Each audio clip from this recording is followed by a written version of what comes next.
The suspect was arrested upon the backup officer's arrival.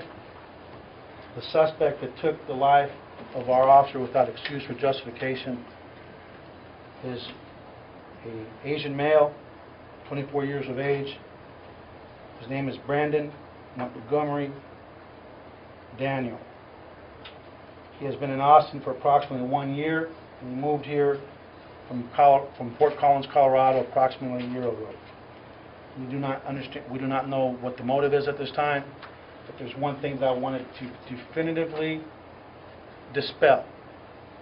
We all know that I'm going to talk about another incident here in a little bit, and there are people who like to say that to try to tie the two together. There isn't an iota of evidence or any indication that these two incidents are related.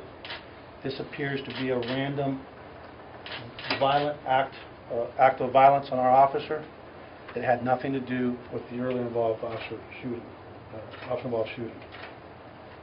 So I want to make that clear. Despite the fact that we have 2,300 employees, Officer Padron stood out. I knew exactly when I got that call in the middle of the night who they were talking about. He was special. He was quick to smile.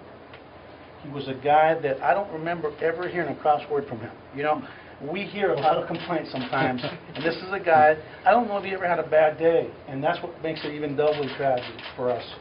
And when I was able to share to the family, what we shared with their family was that although I didn't know them and we didn't know them, we know they were great people because they truly raised a great son who died a hero. The most tragic thing for me is that there are children involved in it. I don't know how that happens, but it seems like 98% of the time there are children involved.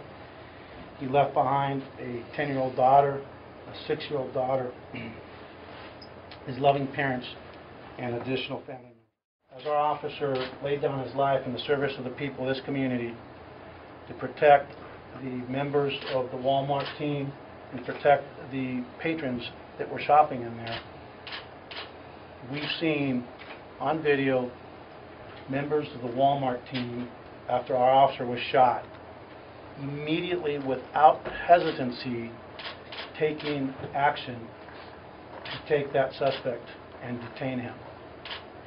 As a matter of fact, in the process of taking that suspect down and keeping him down, the suspect actually took an additional third shot aimed at one of the Walmart personnel. Our officers are aware of this, and I believe that that's the silver lining for us. It gives us a great sense of pride knowing that we serve people in this community that would not hesitate to put their lives on the line for this officer that gave their life for them. Those little girls are going to have evidence when they grow up that their dad was a hero. And the last thing I want to share that I think is important is the mind of a little girl. When we were talking to their grandparents in Spanish, she whispered in my ear, please tell my grandparents that my dad's a good man. And we're going to make sure that they know that. So the people who are going to complain about traffic, when we go bury him, I'm sorry. But he gave his life, they gave their father, and we're going to do whatever it takes.